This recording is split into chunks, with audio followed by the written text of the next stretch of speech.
ठीक है ठीक है।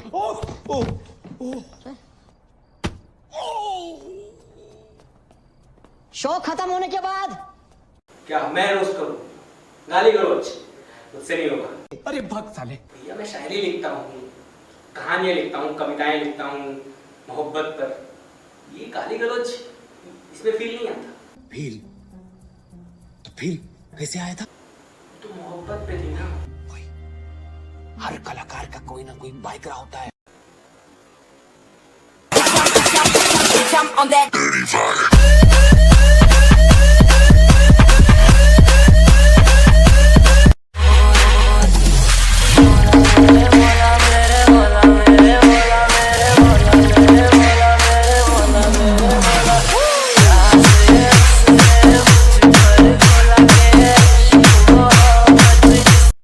गाली नहीं देंगे, रोस्ट भी नहीं करेंगे, लेकिन कह के लेंगे।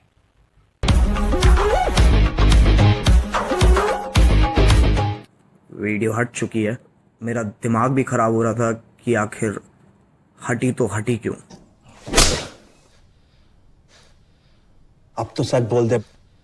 खुद से ही एक मतलब निकाल रहे हैं।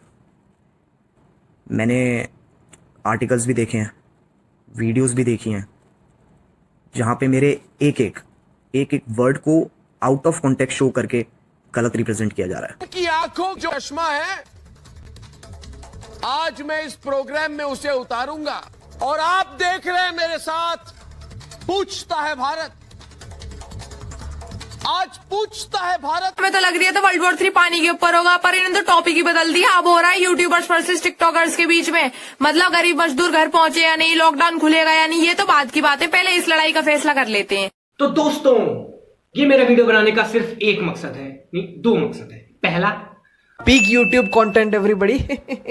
और दूसरा ये कि जब मेरे स्टूडेंट ने मुझसे सवाल किया कि आप कैरी मिनाटी को जानते हैं, तो मैं नहीं बता पाया। फिर मैंने कैरी मिनाटी की वीडियो देखी और यकीन मानिए उसके बाद मुझे हंसी तो नहीं आई, पर गुस्सा ज्यादा आया, क्योंकि वो 11 साल का बच्चा है मेरा।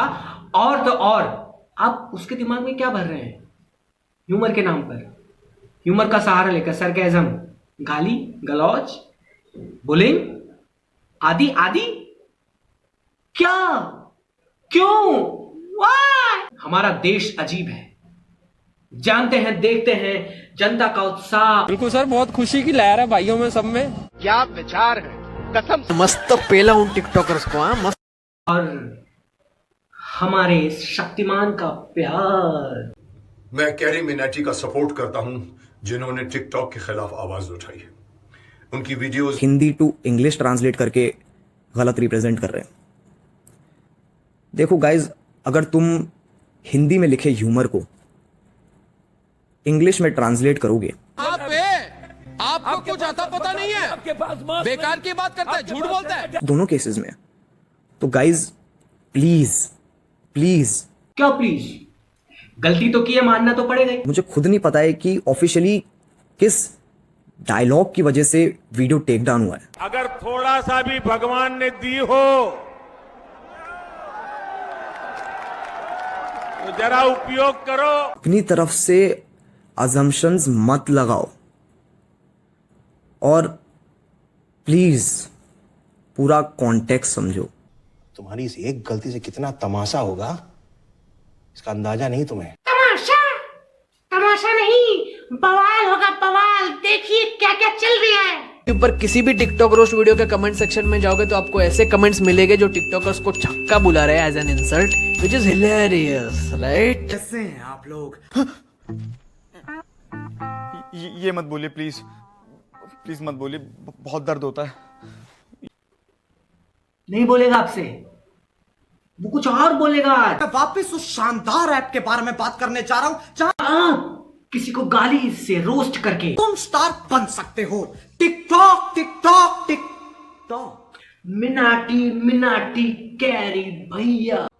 टिकटॉक मेरी नाक का वो चूहा है जिसे मैं कितना ही सिनक लूं, बाहर आने को राजी नहीं है। साले को उंगली देख कर बाहर निकालना पड़ता है ना? कितना अजीब वक्त है। सब घर में बंद पड़े हैं और दुनिया की फटी हुई है, लेकिन इस वक्त में भी कुछ स्टार्स टिकटॉक बना रहे हैं, पैसा कमा रहे हैं और इन्हें जबरदस्ती पंगे लेने की चुल मच रही है। अब देखो मुझे कोई शौक नहीं है इनमें बार बार माथा फोड़ने का, लेकिन जब खुद ही कोई झुक के खड़ा हो तो मैं इतना शरीफ नहीं हूं कि कुछ ना करूं। क्यों आप गे हो क्या? वैसे ये तो देश में लीगल है, आपका हक है। I am not judging you, no. तो आओ यार अपने कान में ईयरफोन्स डाल लो। ईयरफोन डालने की जरूरत नहीं है, मैं तो कहूंगा सहपरिवार देखिए। क्या डाल भी लिए? नहीं। तेज हो रहा है, बहुत तेज हो। खरा शुरू करते हैं बिना किसी क्लोली के। What's up everybody, that's your boy Aamir Siddiqui live all the way from Mumbai. तो कैसे हैं आप लोग? बहुत बुरे हैं हम लोग।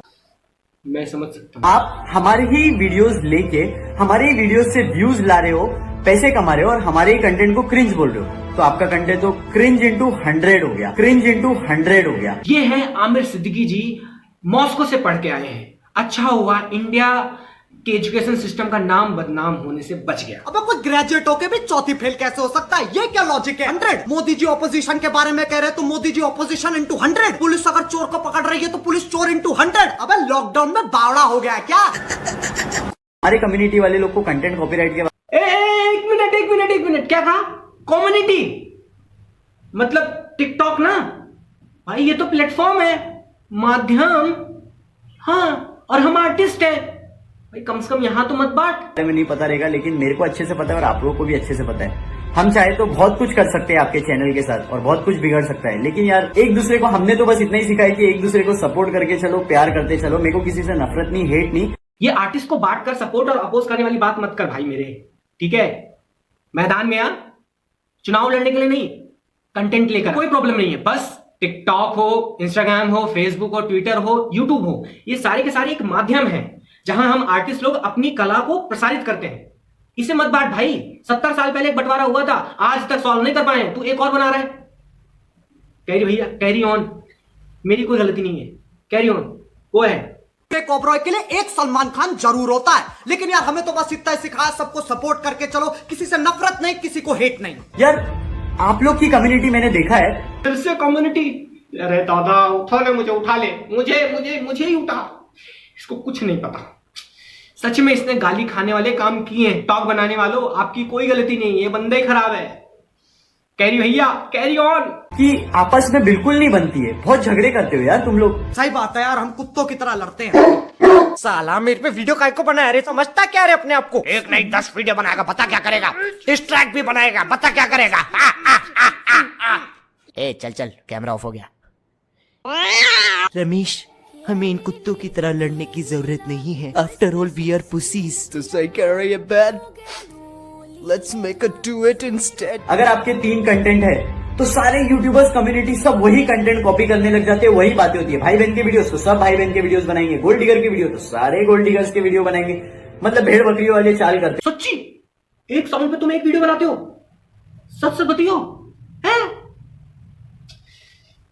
कैरी भैया, कैरी ऑन बिना गाली। और तुम जब हकते हो तो इंद्रधनुष निकलता है ना। चल ठीक है यार, टिकटॉक परियों का शहर, यूट्यूब शैतान का घर। मैं खुश हूँ, कम से कम हमारे साथ ये काम तो नहीं होते।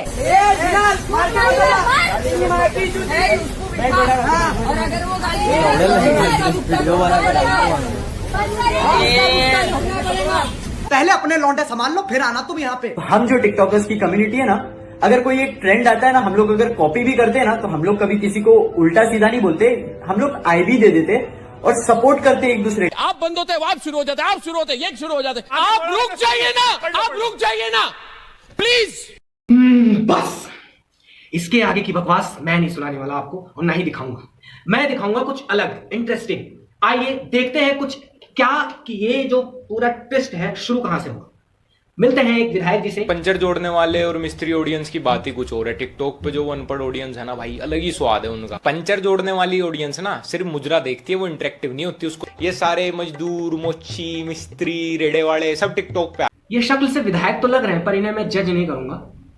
लेकिन इनकी वजह से कैरी भैया का इतना बड़ा नुकसान हो गया। अब तुम किसी के कास्ट पर, किसी के प्रोफेशन पर, किसी पर नस्ल भेद टिप्पणी करोगे तो कोई ना कोई आमिर जरूर पैदा होगा। मतलब तुम्हारा ह्यूमर इतना गिर गया है। गलती सिर्फ इसने ये की कि बिना हथियार के लड़ने आ गया तुमसे। आइए देखते हैं गैंग्स ऑफ। आदमी खड़ा कर देंगे तो क्या कर लेगा साला? कल तक हमारे लिए गाड़ी चलाता था, आज साला हमसे सौदा करेगा वो। अरे बाबूजी कह रहे हैं काट के रख देंगे हम, साले को समझता है। छोटा आदमी गुंडाई करना चाहता करने दो, मजा लेना चाहता मजा लेने दो। उसके मुंह लगोगे अपने बराबर बैठाओगे अच्छा लगेगा। तो हम क्या करें? अवैध तरीका अपना रहा है, तुम वैध तरीका अपनाओ। वैध बोला था बाबूजी ने, लेकिन नहीं, तुम्हें तो गाली गलौज करनी है, भुगतो। जिंदगी का एक के मकसद है, बदला। बदला उसकी औकात बताएंगे। जरा सा घमंड किसी को क्या से क्या बना देता है। फालतू में टिकटॉक बनाने वाले को हीरो बना दिया इन विधायक जी ने। हमारे सामने औकात क्या है तुम्हारी भोसड़ी के? यहीं पे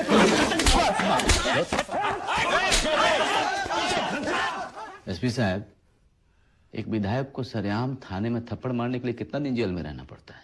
और एसपी साहब हम हो जाएंगे अब तो अंदर ले। समझेगा क्या? समझेगा वही ना जो ये है बड़का चूतिया साला। के बिना जानकारी का किसी को भी नौकरी पर रखेगा?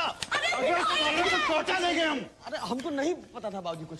देखो सब देखो अपने विधायक को पिटते हुए, सांप को पाल रहा था। क्या कर रहे हो? तुम बीच में ना महाविक तुम्हारी गर्दन काटेंगे, तुम ही जनी उस साली कपूत के। ये है इतनी सी कहानी इस जंग की। मॉरल सिर्फ इतना है कि अगर आप कीचड़ में पत्थर फेंकेंगे तो कीचड़ कहां जाएगा आपको मुझसे ज्यादा पता है। कैरी भैया अब तो सच बोल दो। एक एक वर्ड को आउट ऑफ कॉन्टेक्स्ट शो करके गलत रिप्रेजेंट किया जा रहा है।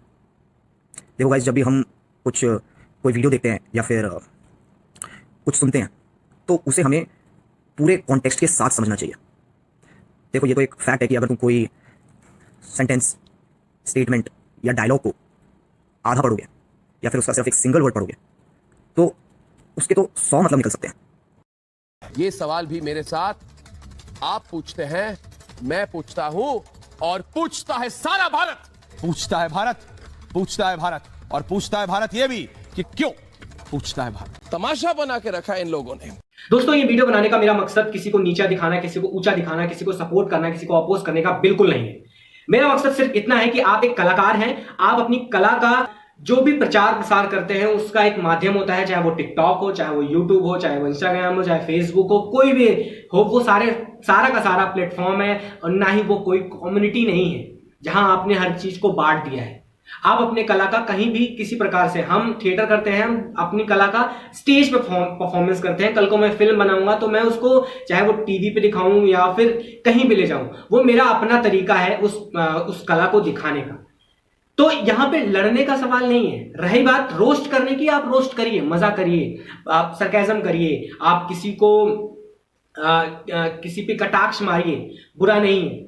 लेकिन आप किस पे रोस्ट कर रहे हैं और क्यों कर रहे हैं ये भी सोचना बहुत इंपॉर्टेंट है। रोस्ट कर रहे हैं ना, आप सरकार के सिस्टम को रोस्ट करिए, देखिए ना वहां पे कितनी बुराइयां हैं, कितनी अच्छाइयां हैं। आप सरकार की जिम्मेदारी क्या है, सरकार अपनी जिम्मेदारी से भाग क्यों रही है, आप उसको रोस्ट करके दिखाइए, पता चल जाएगा कि आप कहां पे हैं। आपको इतना ही शौक है रोस्ट करने का तो करो ना। देखो ना, हमारे लाखों मजदूर सड़कों पे इधर से उधर घूम रहे हैं, उनके लिए कोई व्यवस्था नहीं हो रही है, आप उसको रोस्ट करके दिखाइए, पता चलेगा कि एक कलाकार। आप कलाकार का मतलब सिर्फ किसी को हंसाना नहीं है। आप पास माना कि आपके पास ह्यूमर है, आपके पास सरकाज़म है, लेकिन इसका मतलब नहीं सिर्फ आप हंसाते रहेंगे। आप इंटरटेनमेंट करिए, लेकिन सिर्फ मत भूलिए कि आपकी सामाजिक जिम्मेदारी क्या है। मैं ज्यादा कुछ नहीं कहूंगा, लेकिन एक कलाकार क्या होता है वो मैं क्या बताऊं, आप ये देखकर खुद ही अंदाजा लगा। जरा ध्यान से देखो तो हर देश की सरकार कला के माध्यम को अपनी सत्ता कायम रखने के लिए इस्तेमाल कर रही है। अगर बुनियादी परिवर्तन लाना है तो हमें अपनी कला, अपने माध्यम को एक हथियार की तरह इस्तेमाल करना होगा। अगर फिर भी काम नहीं बनता तो हथियार को अपना माध्यम बनाना होगा। आपका मतलब है कला का उद्देश्य सिर्फ राजनीति का हथियार बनकर रह जाना है, उसका अपना कोई स्वतंत्र अस्तित्व नहीं है? अगर आर्टिस्ट पॉलिटिकली कमिटेड नहीं है तो उसका आर्ट रेलेवेंट नहीं है। क्यों डॉक्टर? मुझे इस बहस में क्यों उलझा रहे हैं? सीरियसली, आर्टिस्ट किसी भी पॉलिटिकल आइडियोलॉजी में विश्वास रखे या किसी भी पॉलिटिकल पार्टी का मेंबर बन जाए, यह उसका निजी फैसला है, उसका व्यक्तिगत चुनाव है। मैं इसे उसके आर्ट के रेलेवेंट होने की आवश्यक शर्त नहीं मानता। लेकिन एक बात स्पष्ट है, श्रेष्ठ कला और साहित्य 20वीं शताब्दी में तो खासकर किसी न किसी किस्म के प्रोटेस्ट के जज्बे से पैदा हुआ है। यह प्रोटेस्ट केवल राजनीतिक था, सामाजिक या आध्यात्मिक था, इसका विश्लेषण करना आसान नहीं है। लेकिन कलाकार के मन में प्रोटेस्ट का, विद्रोह का जज्बा बहुत शक्तिशाली था। कोई भी पॉलिटिकल सिस्टम हो, अन्याय और दमन के विरुद्ध आवाज उठाना कलाकार की अहम जिम्मेदारी है। डॉक्टर, इतने वर्षों में पहली बार तुम्हें इतना बोलते हुए सुन रही हूँ। अविनाश साहब की कृपा है। वैसे डॉक्टर, आपको ऐसा नहीं लगता कि कलाकार के प्रोटेस्ट को एक व्यापक विद्रोह का रूप देने के लिए उसे किसी राजनीतिक संगठन के समर्थन की जरूरत है? मुझे ऐसा नहीं लगता। एक ऐतिहासिक क्षण में जब बहुत से कलाकार एक विशेष प्रकार की चेतना, एक विशेष प्रकार की सेंसिबिलिटी व्यक्त करते हैं, तो खुद ब खुद एक मूवमेंट शुरू हो जाती है जो सीधे जनसाधारण के दिलो दिमाग तक पहुंचती है। लेकिन डॉक्टर, व्यक्ति के निजी सुख दुख का क्या? आपका दर्शन तो उसे तुच्छ मानकर धिक्कारता है। हमारा हर सुख, हर दुख सामाजिकता और राजनीति से संबद्ध होना चाहिए। हर बार आग्रह क्यों? व्यक्ति के निजी सुख दुख के साथ कोई बैर नहीं, पर अगर वो रचना के रूप में कलात्मक स्तर को नहीं छू पाता, कोई नई दृष्टि नहीं देता, तो किस काम का? डॉक्टर साहब, कभी कभी मुझे यह संदेह होता है कि जब हम सोशल कमिटमेंट की शर्त लेकर चलते हैं तो कला का दर्जा छोटा तो नहीं हो जाता? हम कैसे तय कर सकते हैं कि एस्थेटिक्स ज्यादा इंपॉर्टेंट है या कमिटमेंट? फिर सोचता हूं ये सब सवाल बेईमानी है, क्योंकि हमें चुनने की आजादी नहीं है। हम लिखते हैं क्योंकि हम लिखे बगैर ही नहीं सकते। अमृत पॉलिटिकल एक्टिविस्ट हो गया है क्योंकि उसे वही अपना रास्ता जान पड़ता है। सबसे अहम बात यह कि हमने अपने लिए जो काम चुना है उसे हम पूरी ईमानदारी के साथ करते हैं या नहीं। भरत, एक सवाल का जवाब दो। हमारे इर्द गिर्द जो अन्याय हो रहा है उसके बारे में कोई मॉरल स्टैंड लेना चाहेंगे या नहीं? एक इंसान होने के नाते जरूर लूंगा। और कलाकार के नाते? जरूरी नहीं। इसका मतलब एक ही आदमी में दो किस्म की मॉरल कमिटमेंट होती है? हो सकती है। अगर वो आदमी कलाकार है तो दो अलग अलग स्तरों पर वो लगातार जीता है। You're a coward. Moral stand लेने से घबराते हो और होशियारी से शब्द घुमाते हो। नहीं, असल में मेरा स्टैंड ज्यादा मॉरल है। अगर मैं दो तरह की मॉरल कमिटमेंट्स रखने में गफलत करता हूं तो इंसान होने के नाते तो मैं भ्रष्ट हो ही जाता हूं। कलाकार होने के नाते भी ईमानदार नहीं रह पाता। कितने कलाकार मिलेंगे जो आपके दो स्तरों पर रहकर पूरी ईमानदारी से जी लेते हैं, बगैर समझौता किए? ये अलग सवाल है। अलग सवाल नहीं है भरत। कभी ना कभी भीतर का इंसान और कलाकार एक दूसरे के सामने पड़ जाते हैं और एक ही सवाल का जवाब ढूंढने लगते हैं। तभी निर्णय करना पड़ता है, करना ही पड़ता है कि हम कलाकार बनकर जीना चाहते हैं या इंसान बनकर। कभी तुम्हारे सामने ऐसा सवाल उठे तो तुम क्या करोगे?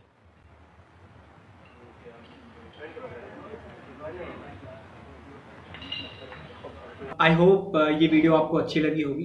अगर आप मेरी बात से सहमत हैं, देखिए लड़ने का समय नहीं है किसी ऐसे बेफालतू के मुद्दे पर। लड़ने की ज़रूरत जहाँ है आप वहाँ लड़ें तो ज़्यादा अच्छा है। बहुत बहुत शुक्रिया अगर आपने ये पूरी वीडियो देखी है। अगर आप मेरी बात से सहमत हैं तो कृपया करके इस वीडियो को शेयर करें और लोगों तक पहुँचाएँ। बहुत बहुत शुक्रिया और बहुत बहुत धन्यवाद।